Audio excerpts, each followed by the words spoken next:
ध्यान से देखिएगा, हमने डीएनए में पढ़ा था कि डीएनए में किस तरफ से सतत प्रोसेस हो रहा था, यानी कंटिन्यूअस प्रोसेस हो रहा था। तो 5 से 3 की तरफ, किसकी तरफ, 5 से 3 की तरफ, यानी 5 से 3 की तरफ क्या हो रहा था, कंटिन्यूअस प्रोसेस हो रहा था। इसको कहते हैं लीडिंग एज, क्या कहते हैं, लीडिंग कहते हैं। और ध्यान दीजिए, जिसमें क्या कहते हैं, लैगिंग हो रही थी, तो इसमें क्या हो रही थी, इस वाले स्टैंड में लैगिंग हो रही थी, इसीलिए कहते हैं इसको लैगिंग स्टैंड, इसको कहते हैं लीडिंग स्टैंड। ये बात समझ में आ गई।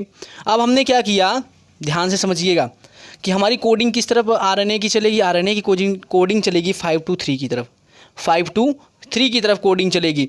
तो हम कौन सा रज्जुक लेंगे, कौन सा स्ट्रैंड लेंगे, तो हम स्ट्रैंड लेंगे, ध्यान दीजिएगा, हम स्ट्रैंड लेंगे 3 to 5, यहाँ वाला, ये यहाँ वाला, ध्यान से देखिएगा। हमारा आरएनए का क्या कहते हैं, कोडिंग किस तरफ चलेगी, तो 5 से 3 की तरफ।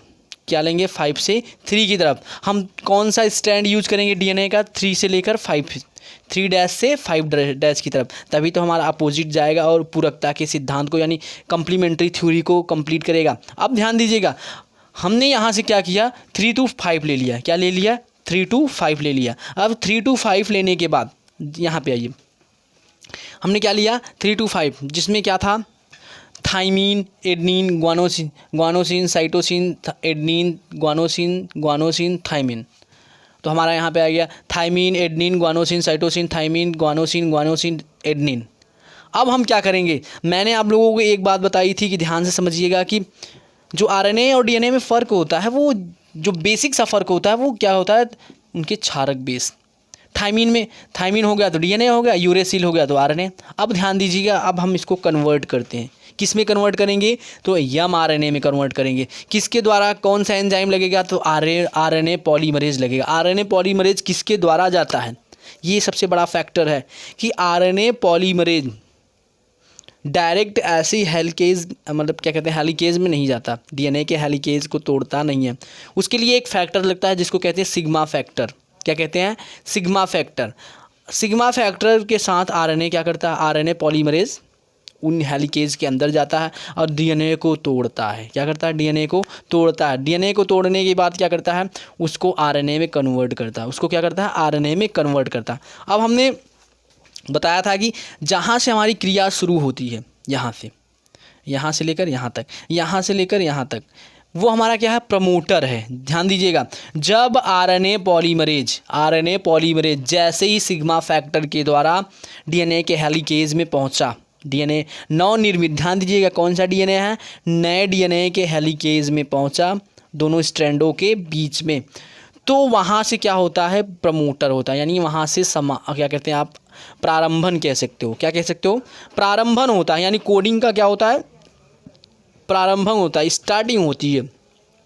अब जैसे जैसे आरएनए पॉलीमरेज आगे चलता जाएगा, वैसे वैसे हमारा क्या होगा, प्रारंभन होगा। फिर उसके बाद फिर उन दोनों स्ट्रैंडों के बीच में क्या होगा, दीर्घीकरण, इलॉन्गेशन होगा। क्या होगा, इलॉन्गेशन। अब ध्यान दीजिएगा आगे, तो डीएनए पॉलीमरेज ने सिग्मा फैक्टर के साथ इसमें एंटर कर लिया। एंटर किया तो क्या हुआ, प्रारंभन हो गया। अब प्रारंभन हो गया तो सबसे पहले क्या होता है, तो आप जानते हो कि इस पे के कंप्लीमेंट्री का थ्योरी है, यानी एक दूसरे के पूरक हैं, एक दूसरे की क्या है, पूरक है। तो थाइमीन है तो एडनिन हो जाएगा, एडनिन है तो यूरेसिल।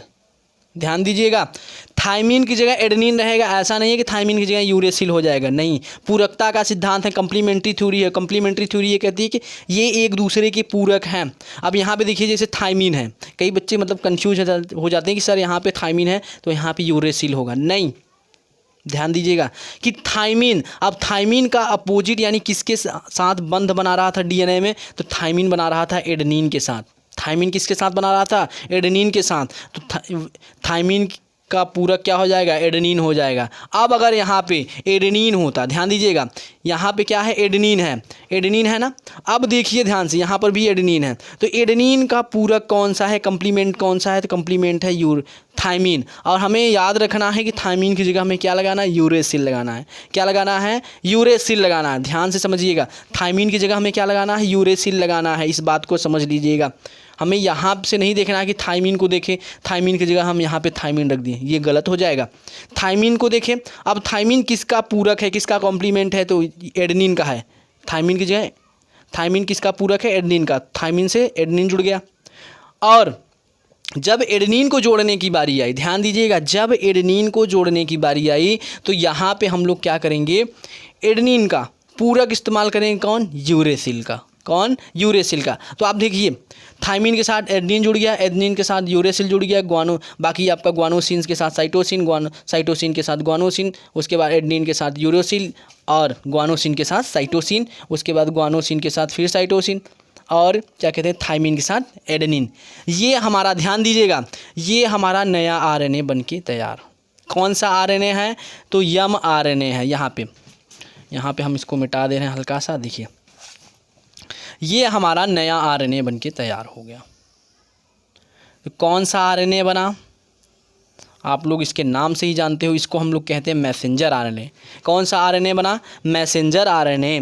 ध्यान से समझिएगा, कौन सा आरएनए बना, मैसेंजर आरएनए। और ध्यान दीजिएगा, जो सिग्मा फैक्टर जाता है, जो क्या कहते हैं, सिग्मा फैक्टर आरएनए पॉलीमरेज के साथ जाता है। मान लीजिए ये आपका क्या है, आरएनए पॉलीमरेज है, ये क्या है, आरएनए पॉलीमरेज। आरएनए पॉलीमरेज क्या करता है, यहाँ बीच में एक कारक होगा जिसको हम लोग कहते हैं सिग्मा फैक्टर। क्या कहते हैं, सिग्मा फैक्टर। यहाँ पे क्या होगा, सिग्मा फैक्टर। अब ये सिग्मा फैक्टर जहाँ जहाँ जाएगा वहाँ के बंध टूटते जाएंगे, यानी कुंडली क्या होगी, धीरे धीरे ऊपर हो जाएगी, और वहाँ क्या होगा, कोडिंग होगी। क्या होगा, कोडिंग होगा। ये हमारा यम आरएनए बन के तैयार हो गया, यम आरएनए बन के तैयार हो गया। अब हम आगे बात करेंगे ट्रांसलेशन की, टी आरएनए के बारे में हम नेक्स्ट वीडियो में बात करेंगे।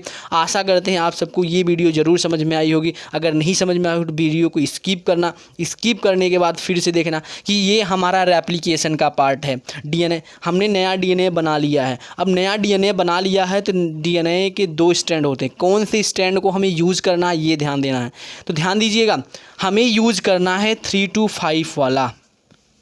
हमें कौन सा स्टैंड लेना है, 3 to 5 वाला, क्योंकि आरएनए की जो कोडिंग होती है वो कैसे हो रही है, 5 to 3 की तरफ, 5 to 3 की तरफ। इसीलिए हमें कौन सा स्टैंड लेना है, 3 to 5 की तरफ। अब हम इसको क्या करेंगे, आरएनए पॉलीमरेज के थ्रू सिग्मा फैक्टर के साथ, सिग्मा फैक्टर आगे बढ़ता जाएगा और हमारा कोडिंग होती जाएगी। जब हमारे को आरएनए का क्या होता है, कोडिंग पूरी हो चुकी, यानी एक नवनिर्मित आरएनए तैयार हो चुका होगा, तो सिग्मा फैक्टर क्या होता है, निकल जाता है, और साथ ही साथ आरएनए पॉलीमरेज अलग हो जाता है।